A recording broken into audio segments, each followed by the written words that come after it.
Okay. Hello. Good afternoon, everybody. I'm Micheline Aharonin Markham. I am the foreman, I think was the word I thought of earlier, of creative writing. That's how it feels sometimes. Forklifts and that sort of thing, emails. I'm the director of creative writing. Welcome. We are delighted you are all here. This is the last in our series this year for the Ray Visiting Writer Series. And Corinna Vallianatos. Now that I've Valley of Nachos, I have to say it. I think that was from Kevin. Yeah, names. Someone with my name, you think I'd be better, but no. I would like to thank the Dungannon Foundation and Elizabeth Ray, who's made today possible. We, of course, are thrilled Corinna's here to read. She will be introduced by Ope Razak Ayad. Wait, hold on. Ayadira. Don't say the N, she just told me.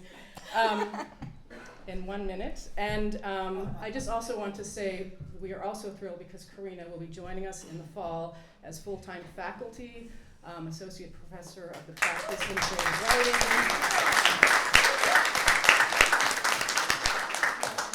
And finally, for Stefan, please turn your cellular telephones to airplane mode on off. As you know, this time that we get together to really listen to the word is, I think, a sacred thing. So please put your phones away and off. And I will hand it over to you.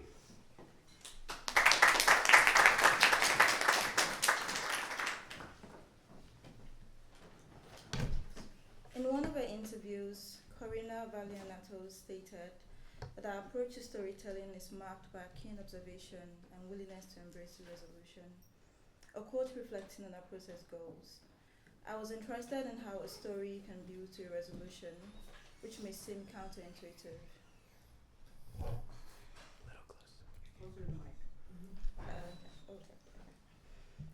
If a story gathers force by what it accrues, this kind of ending is a letting go. Vallianatos has also said that she wants to write about shame and creativity and how those two things sort of go hand in hand. This philosophy is evident in her work, where the absence of definitive conclusions invites readers to engage deeply with the emotional and thematic layers of her stories. Vallianatos' narratives often unfold through subtle shifts in perspective and tone, revealing the quiet struggles and triumphs of the characters. She doesn't feel the need for resolution in fiction. She's drawn to stories that rove away from their origins. In origin stories, Vallianatos invites us into a world examining, among other things, eating disorders, family, friendship, and artistic pursuits with a narrative that is both lyrical and precise. In Dogwood, a woman mistakes a pair of crumbled boots for a cat that's been dead for 5 years. In New Girls, a voice of multitudes wants to be a writer, so she might turn humiliating moments into something larger, stronger, and more lasting. A character in Old Poet asks, what is more tragic? Young poets or old poets. The characters in this book perceive more than they can explain, want more than they can have, and contend with the bounty and frugality of their relationships. Vallianatos' fiction has appeared in esteemed literary journals such as Tin House, McSweeney's, and the Kenyon Review, and her previous other works, including My Escapee, have garnered critical acclaim, earning her the Grace Paley Prize for Short Fiction. In a review of The Beforeland, the New York Times wrote, Vallianatos' gorgeous descriptions provide a dreamy quality to the windswept life of her characters, whose scheme are building something bigger for themselves. Vallianatos' haunting and precise writing captures the folly of believing in possibility in a country where capitalism is king and most are left out of its abundance. Vallianatos has also received fellowship from the MacDowell Colony and the Breadloaf Writers' Conference, further cementing her place as a vital voice in contemporary fiction. Our work is not only celebrated for its thematic richness, but also for its stylistic innovation, blending poetic prose with sharp evocative imagery. Whether exploring the bonds between mother and child or the quiet restlessness of artistic ambition, Vallianatos' work resonates with emotional depths. Our book is alive. She invites readers to reflect on their own lives and relationships. Ladies and gentlemen, Corinna Vallianatos.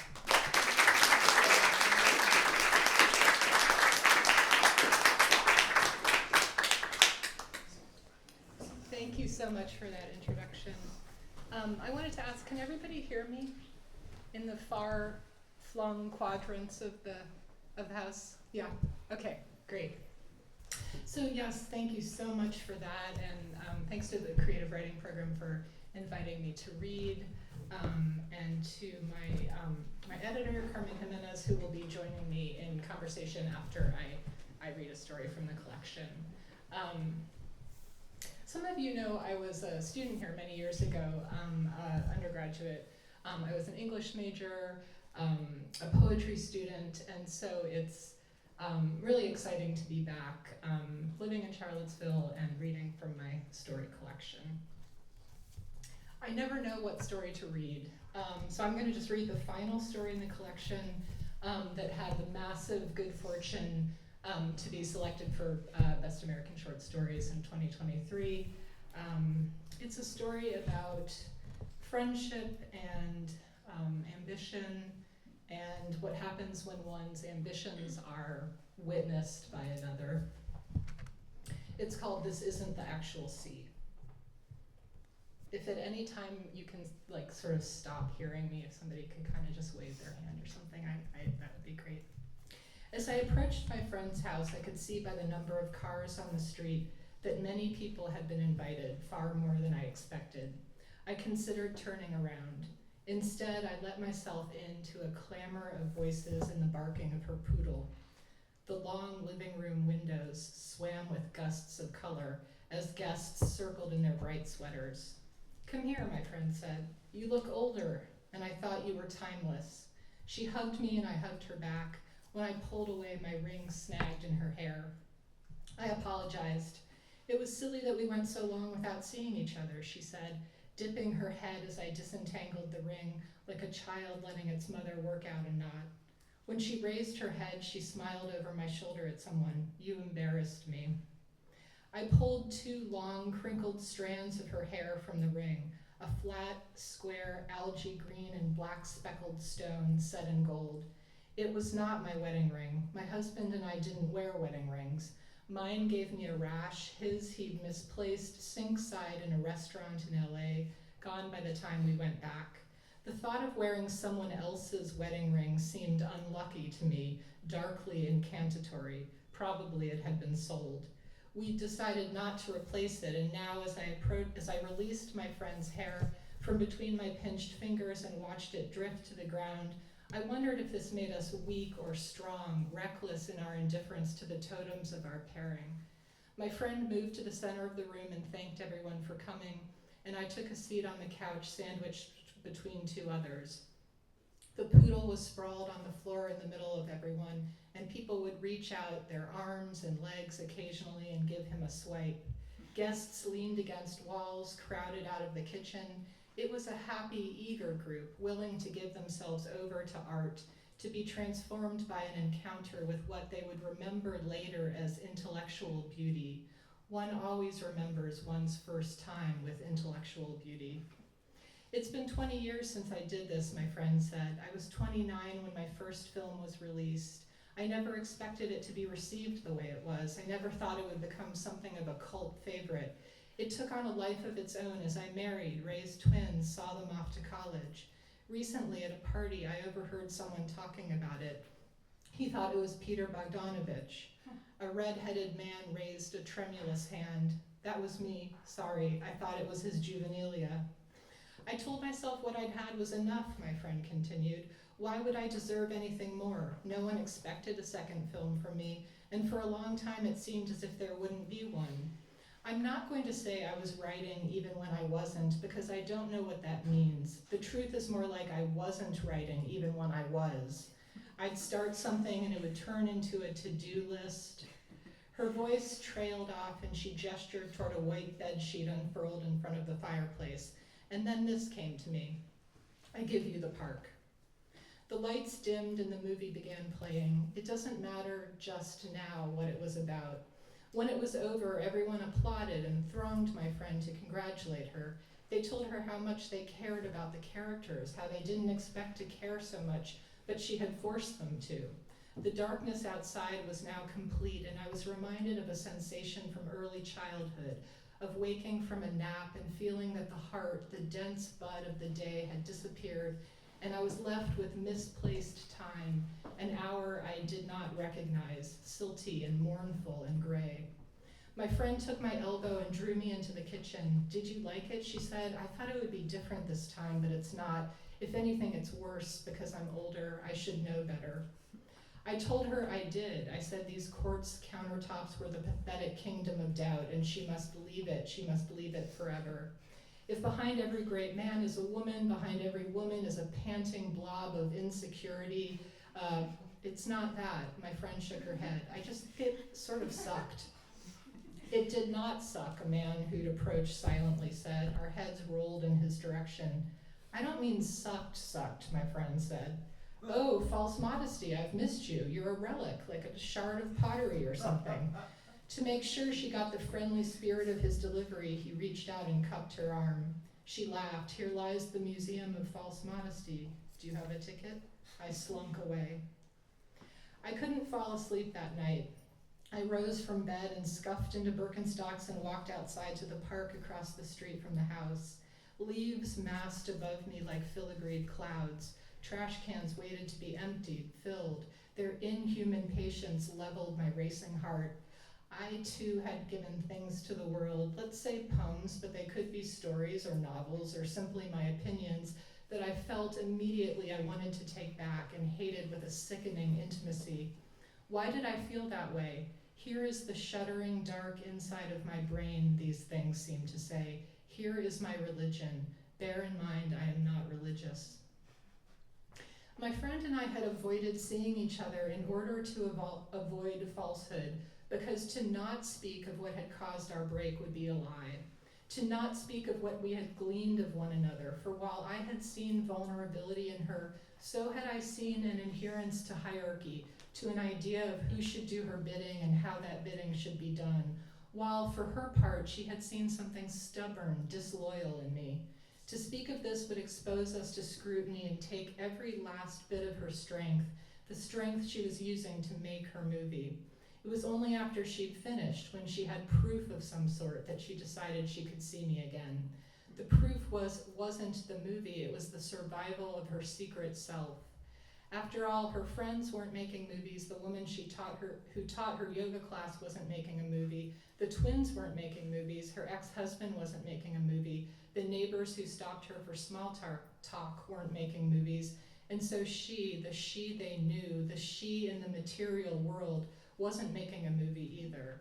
It was some hidden, grotesque part of her, some immaterial urge that roiled inside her like steam in a bottle that was making a movie.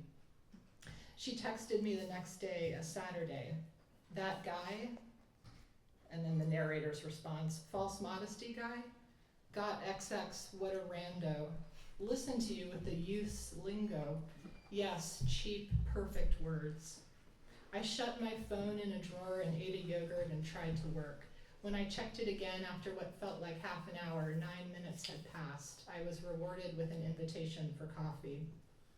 How different a house looked after a party, its facade flattened, washed of responsibility. In the kitchen, the poodle sniffed my crotch until I pushed his head away. The coffee maker burbled, my friend poured. She placed 2 steaming mugs on the breakfast table, a sugar bowl, cream. Her hair was pulled back with a tortoiseshell clip. Her ears were very pink, and I was reminded of the peppermint pig my husband brought forth each Christmas after dinner. He placed the pig in a velvet bag and invited our son to smash it with a little silver hammer. It was a tradition from his childhood. Eating a piece of the pig was supposed to mean you'd be prosperous in the year ahead, but I rebelled against the idea of treating prosperity like something to be heralded, hoped for, coaxed forth with rituals. Give me insight, I always thought as I let the peppermint dissolve in my mouth, which was in its own way as rapacious, an invisible acquisition, sometimes undependable. You left early last night, my friend said. I made way. I know, I'd never met him before, a friend brought him. Afterward, I cried from some kind of ancient exhaustion and we ate leftovers. Which leftovers? Those almond horns. And then you felt better? About me. I won't see him again. I'm over it, the drama. Give me a good meal, good weather, a comfortable bed. You already have those things. The weather's only mine when it's bad, she said. I know what you mean. We're so blind, my friend said exultantly. I felt very close to her then. My friend couldn't stand the idea of her movie being ignored or reviewed. Both scenarios were terrible to her. Being ignored would confirm her invisibility, while being reviewed would dissect her presence. Her movie played at a few art house theaters in New York, but not at any of the Lumleys here. And when she found out it was to be reviewed in the Sunday New York Times, she asked me to come over and read the review first. I did so with a mean need for it to be panned. If her movie was panned, I would find some fuel for myself, a jagged pleasure. It wasn't panned. It was well reviewed, and I felt too genuine happiness for my friend and shame at my animal thought.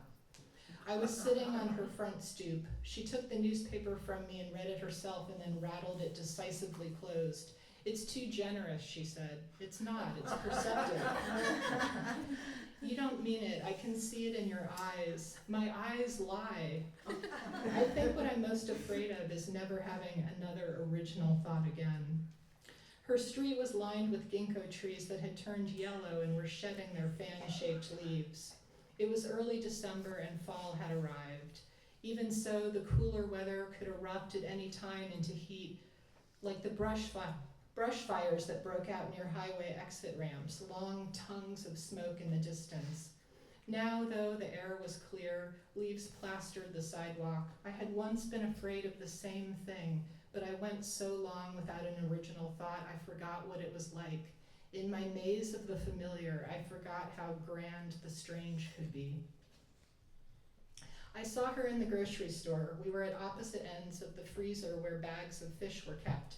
I saw her ask an aproned clerk a question. I saw her not like how slow he was to respond, for she brandished her phone in his face, causing him to step backward into someone else's cart.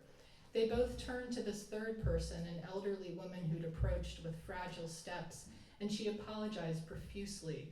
I saw her face move from anger to concern. I saw how swiftly and shamelessly she camouflaged herself inside separate moments and the forces that made them. I saw her see me and come forward explaining before she even quite reached me that she'd had to scold the boy for scrolling at work. I asked if he might not have been searching for music, as my son so often claimed he was doing when I caught him gazing at his phone, and she said no, he was watching someone skateboard off a roof. A roof, my friend said, as if had it been stairs, it might have been different. As if all human effort must go through her, her body a sieve with the heavy organs caught in the bowl of her and the rest running out. She was invited to screen her movie at the women's college in our town, and she asked me to accompany her. The campus was a lush collection of bougainvillea and fountain-filled courtyards that seemed designed less for the delights of the mind than of the senses, the plashing of water, the wax paper weight of the sun. In a velvet auditorium, a professor of gender and sexuality studies introduced my friend. The lights dimmed and the movie began. 10 or 15 minutes in, I became aware that students were leaving swiftly up the aisles, the shushing of their leggings. Afterward, the professor opened the floor to questions. The questions asked by those students who remained were deeply skeptical of the movie's depiction of the lives of middle-aged women as lives of frustration and anger and shame. You could tell they did not think their futures would bear any resemblance to that. Their futures were like stacks of soft folded sweaters in a pretty store with a salesgirl whose hair was cut in a style they would soon see everywhere. Some girls were nearly soothsayers that way. The movie didn't feel that apt. It felt a little irrelevant, to be honest. My friend nodded vigorously as she spoke. She said she understood. She used to feel that way herself. But everything changes when you get married, she said. I thought of her ex, a slight man with slick lips who disappeared early each morning onto a train that took him into LA to work at a podcast production company. The most shocking thing about him was that he was missing a nipple. My friend had felt he didn't take her seriously and had only tolerated her creative ambitions.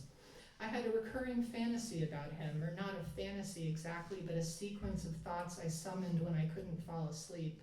I was dying and asked to see him, and he walked into the dim room where I lay quietly and held my hand and confessed his regret, And I realized I did not have any regret, and that was the only gift of dying. After the Q&A, we had dinner with the professor and her wife at an Italian restaurant. The professor apologized for her students. She said it was ironic, their objection to the vision of women the movie presented, for had my friend's movie depicted women as reduced figures in entirely functionary sexual roles, they would have been down with that. My friend came to the student's defense. To the professor, it must have seemed like generosity, but I knew the choice my friend was being asked to make was to align herself either with the bitterness of age or the glaze of youth, that sweet shellac that cracked in skittish lines at a fork tap. After dinner, we walked home, politely drunk. She'd chosen the side with all the joy and disappointment still to come. I understood what my friend's movie was about the first time I saw it, but I was too distracted by the other people in the room for it to sink in. It was only after my second viewing that I realized how little she'd changed about the incident that had caused us to stop seeing each other. It had happened shortly after her husband moved out in those early weeks of her aloneness. She had asked me to dog sit for a few days while she went to soothe herself at a hot springs. Of course I agreed. It was a midweek trip, so the poodle could not stay with her soon-to-be ex. The poodle was used to having someone around. It wouldn't work for him to be left alone all day. My friend dropped him in his bed and leash and kibble at my house on a Tuesday morning, and I told her to have a wonderful time. She was traveling to the hot springs with another of her friends, a woman I knew only slightly and who was so beautiful I felt like an old cracked log in her presence. Later that day, I decided to take the poodle to the dog park. It would be fun, I thought, to see him loping about and to pretend he was mine. I loaded him into the car and we drove there, and there he bit a small dog badly on the neck. The small dog let out a cry like a peacock's and gushed blood. My friend was very upset when I called her and told her what had happened. She drove straight home, came into my house, and dropped to her knees to inspect every inch of the poodle, who had sustained no injury and was lying on his bed panting with residual angst. My friend said she hadn't told me to take the poodle to the dog park, and I said I assumed it was somewhere he had been before, and my friend said it was, and it had been fine, but she'd sensed the park's potential for chaos, for violence. But it was your dog's potential for violence you sensed, I said. My friend began to cry. She said I was selfish, a selfish person willing to blame others for their own suffering. Then she piled the poodle's leash and kibble into the dog bed and left, the poodle trotting after her with hung head. He knew we were talking about him. I had disavowed my relationship to the poodle right after he sank his teeth into the small dog's neck. The small dog's owner and I had been chatting so pleasantly before the attack. Oh my God, he's not mine, I had cried. But the small dog's owner was too busy kicking the poodle off her dog to respond. Seeing my friend's movie a second time, I noted how brusquely the friend who was dog sitting treated the dog after the attack, how completely she shunned the animal. And I realized that my friend identified with her dog very closely. I thought back to the attack again, trying to picture exactly what had happened, and I remembered that the small dog had sniffed the poodle under his muzzle right before the poodle bit him, raised his little head and sniffed the soft, vulnerable throat so pink beneath the poodle's lamb's wool coat. The attack appeared unprovoked, but it wasn't. It wasn't justified, but it was not unprovoked.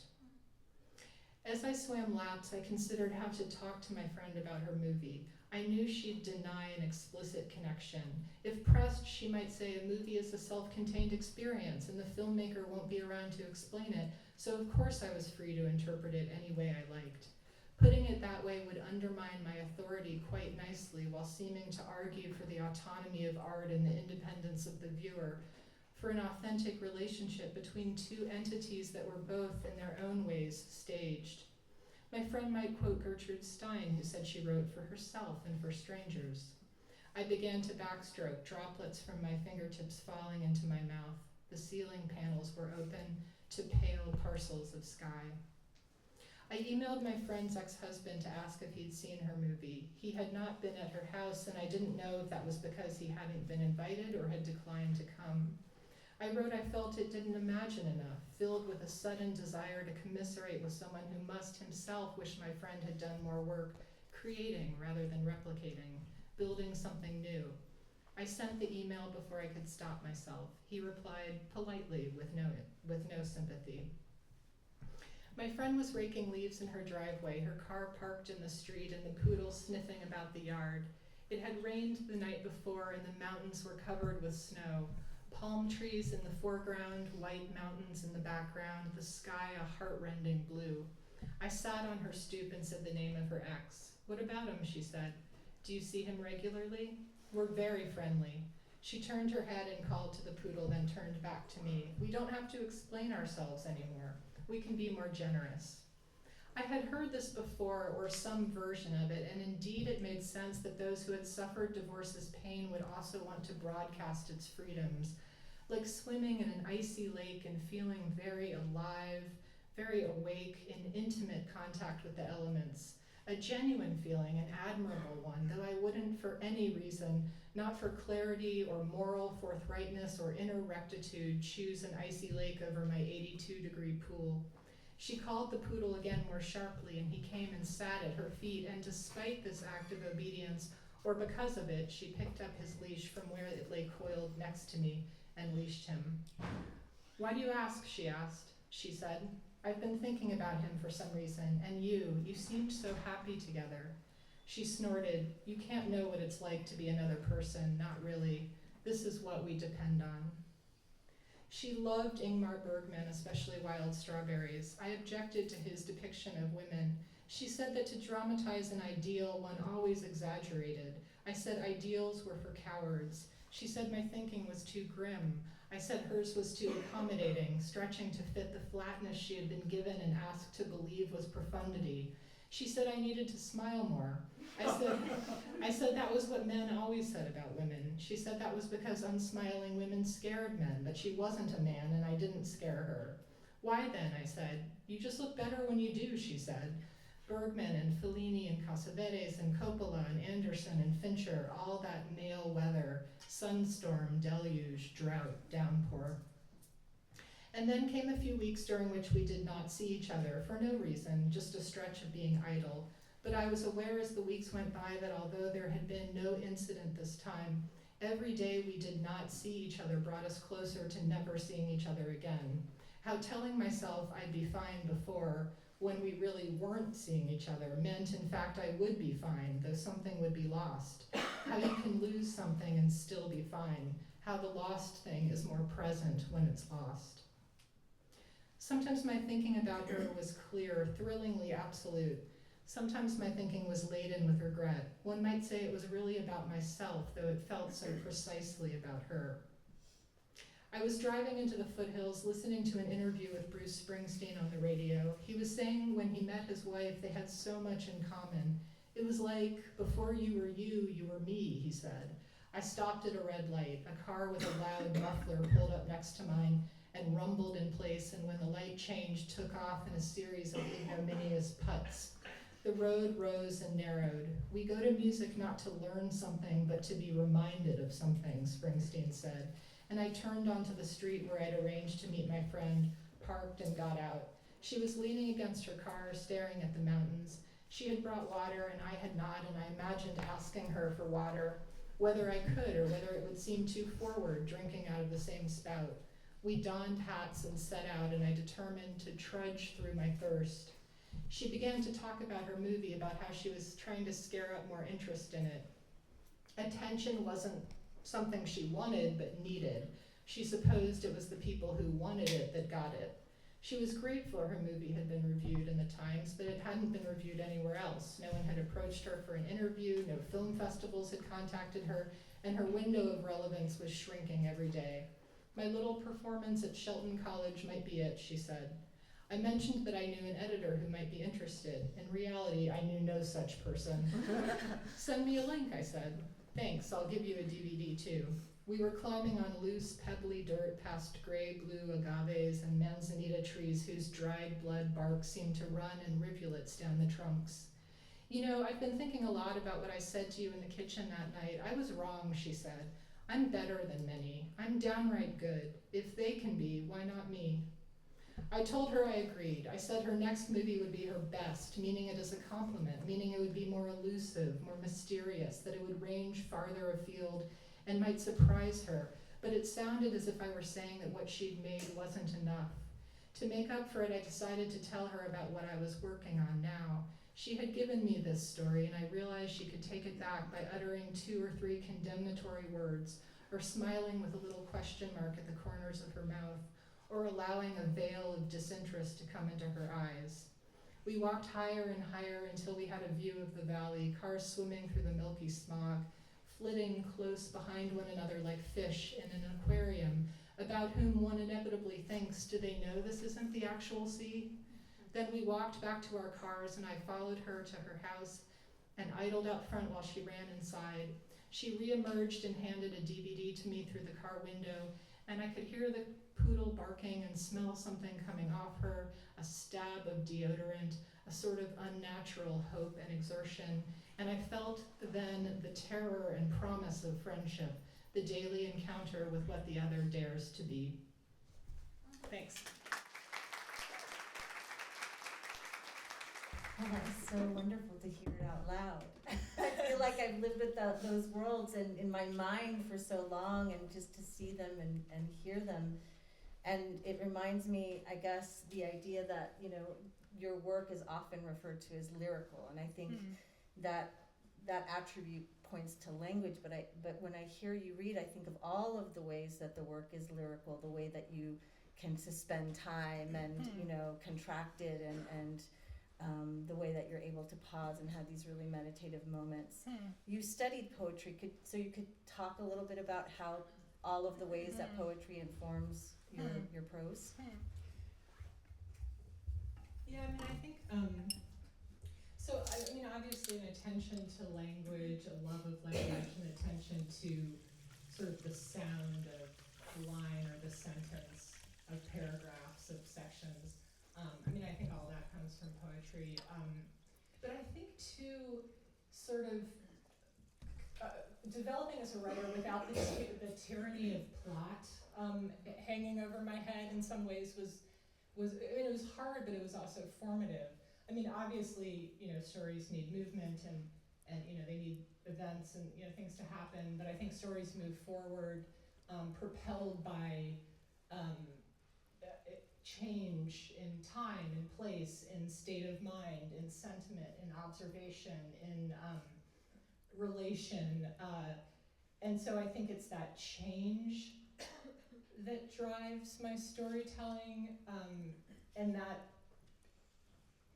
allowing for sort of the porousness and the surprise of plots, of stories that have to find a mode other than sheer plot to kind of propel them forward is a vestige, obviously, of my background as a poet. I am thinking a little bit about how you're very funny and very vulnerable. And part of the vulnerability is just sort of having that self-awareness of our meanness, our insecurities, but you're able to both navigate that vulnerability without it turning into abjection, and then and then also remain funny. So there's a kind of honesty. That's hard to do. I guess there's not like a how did you do it, a wiki, but can you talk a little bit about that? I wish there were a how to be funny wiki. I think we would all be funnier people. So humor in stories, it happens a million different ways. I think it's closeness of observation, and it's indicting oneself. I think maybe those are the two ingredients I would say, or at least the ways I'm glad. Thank you for noticing the humor and appreciating the humor in the stories, because I think they are sort of subtly funny, wryly funny, maybe not like overtly or largely funny. So I always appreciate it when people notice the humor. But yeah, so I think it's the closeness of observation, the attention to perhaps what's happening sort of on the periphery of a scene or a moment in a character's life, and then of course like the narrator or the protagonist indicting themselves and that being sort of the heart of what's funny or ironic or wry or just a little bit askance about each moment in the story. It's all about, the writer's sensibility and then, finding characters as vessels to kind of contain that sensibility.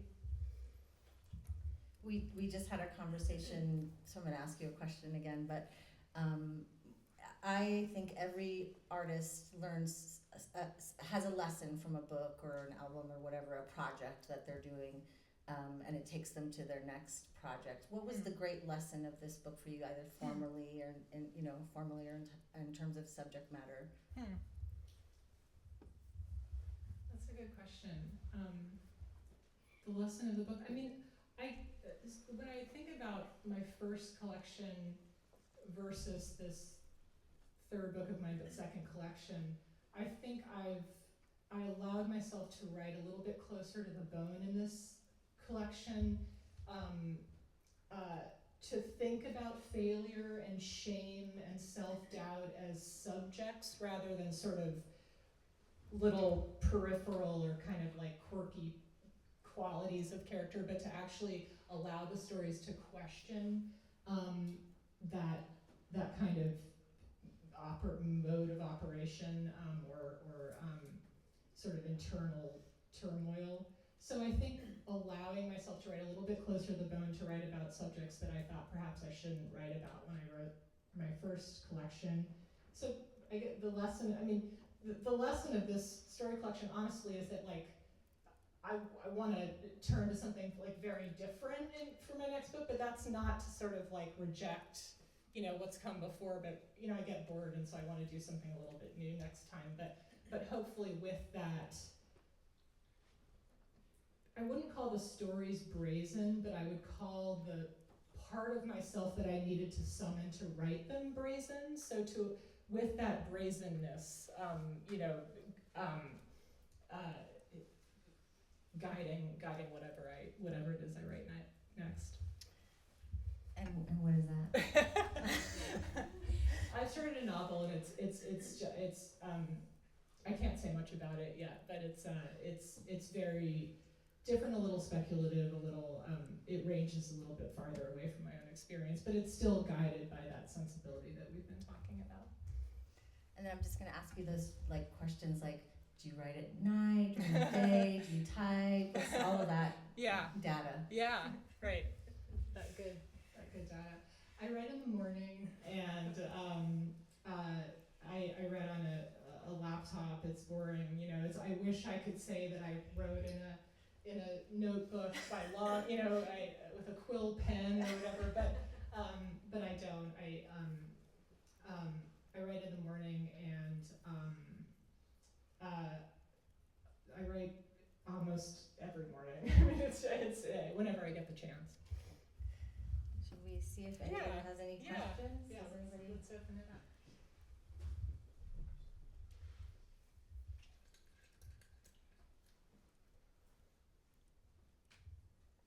This is why I sign questions when I bring them. It's not. Sorry, I don't know how far back you have to remember, it might be quite a while, but I'm curious about when you saw yourself moving from poetry to prose. Mm-hmm. So, microphone? oh yeah. Poetry to prose, that happened in right about 2003, actually, right around when my son was born. I think I love poetry and still read poetry, but I'd always read fiction as well, and I started wanting to step away from a limitation I had as a poet, which was that like the speaker of the poem was very much me, and blah blah blah, my boring life, and so I just sort of wanted to start thinking about characters who were not myself, and so that led me to fiction. Yeah. Jasmine? I was wondering how you approach short stories versus novel. I know you can't really speak much about your novel, but do you approach it as like this will be a collection of short stories, or like let a story pop in and it takes you. Yeah, I mean, I think they're very different entities and impulses for me. Actually, the last time I was in conversation with Carmen, you asked a great question, and that was which of the stories in the collection could I see being a novel? I think. Do you remember that? And I fumbled through an answer, but I wasn't entirely honest because actually, when I think about it, none of the stories in this collection could be a novel because I just in their DNA is story to me, and the story form is a form I feel natural in. I love the porousness of the story. I love how forgiving it is. I love how inconclusive in some ways a story can be. How a story doesn't need to know all that much. Actually, sometimes a story can know too much. In fact, I love the irresolution of stories. So that form feels very definitive and natural to me, so I always know when I'm writing a story. In terms of a novel, I've started and abandoned so many novels, and so I think maybe I don't always know when I'm writing a novel, and I just think like, so I would say that it's a little bit more of a like a hide and seek or a sort of blindly groping my way forward when I'm beginning a novel, but a story always feels very definitively like a story to me from the get-go. Yeah. Hi, I've read the whole collection, and I think that the thing that I connected with the most is the way that you render embarrassment and insecurity, and it varies, from story to story, and just wondering that how, maybe this is a stupid question, but between the third or the first person, rendering embarrassment, which gives you more challenge, I guess.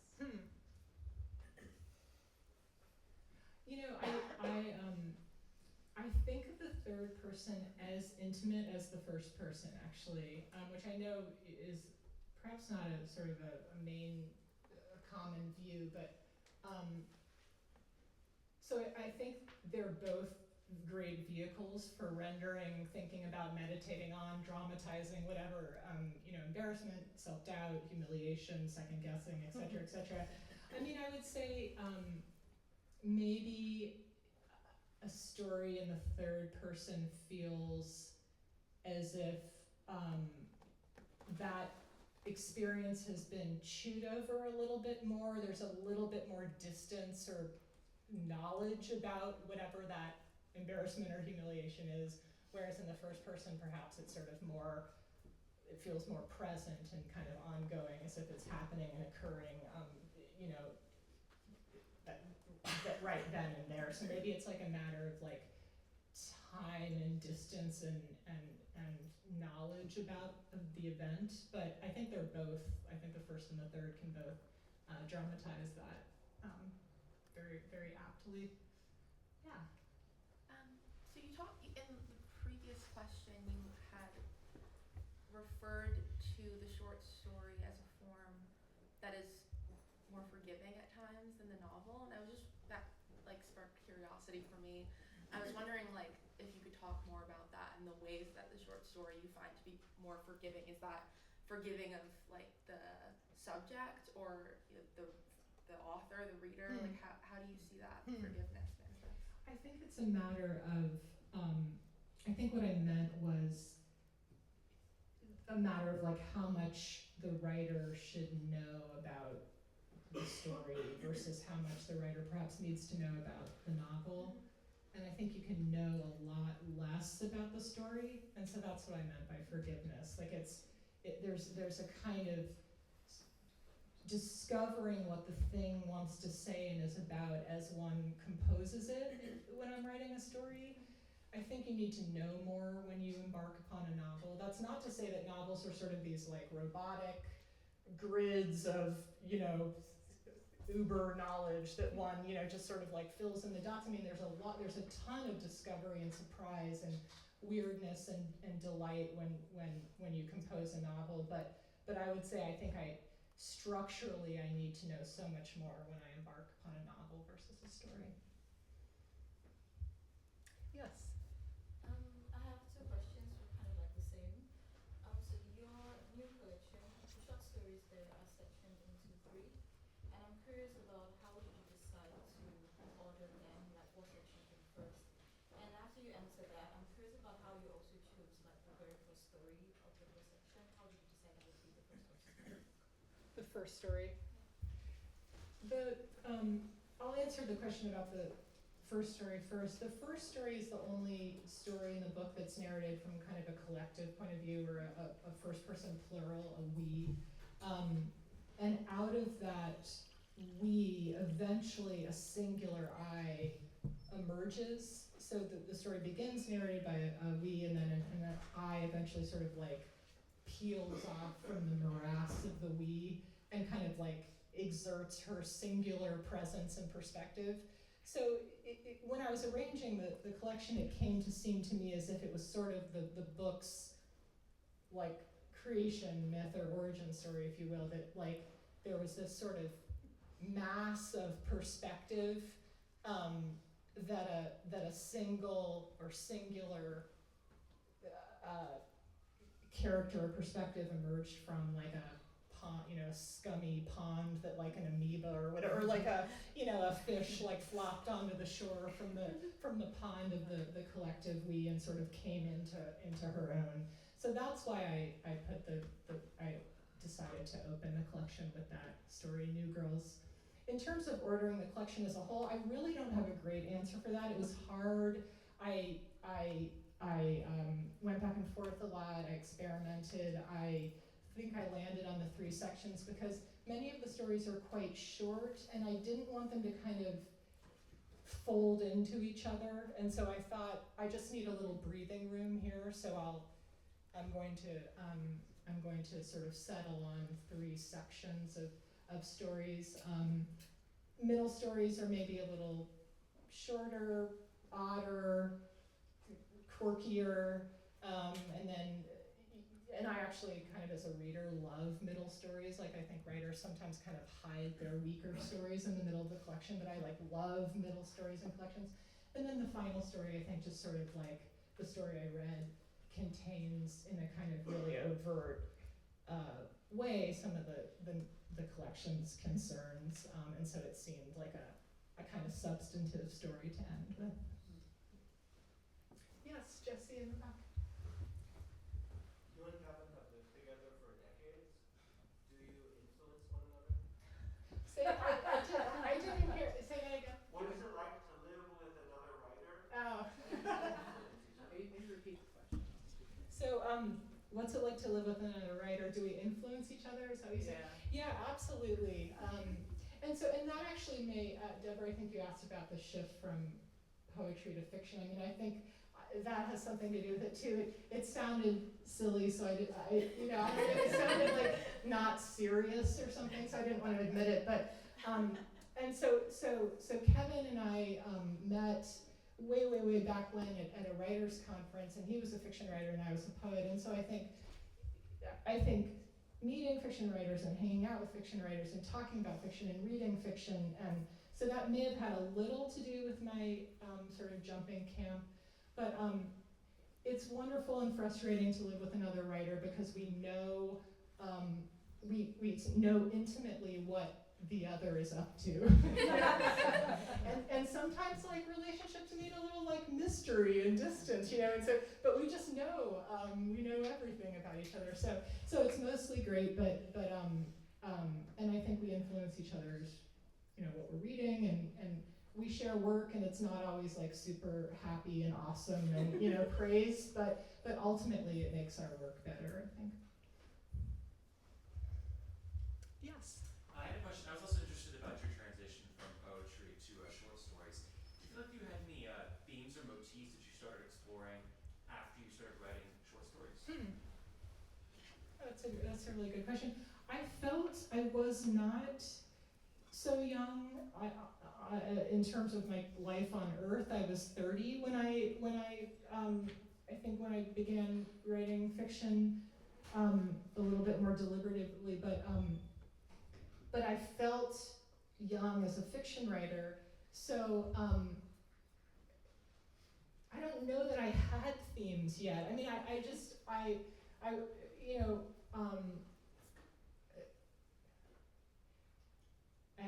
I'm in life on Earth, as a woman and a mother and a wife and a friend and somebody trying to make art, and all of those concerns, I think I was able to articulate with a little bit more clarity and honesty as I got older. So I think as a young fiction writer, I was like, I was afraid to write stories that were too close to my own experience. So I was experimenting and writing stories. One of them was about my great aunt who had Alzheimer's, and so it wasn't that I was entirely afraid to write about my own life, but I guess I don't know, I really don't know what my themes were as a young fiction writer, and they've only sort of come into relief, I think, in the last decade or 15 years of my life. Thank you both so much. Thank you, Carmen Giménez, coming to the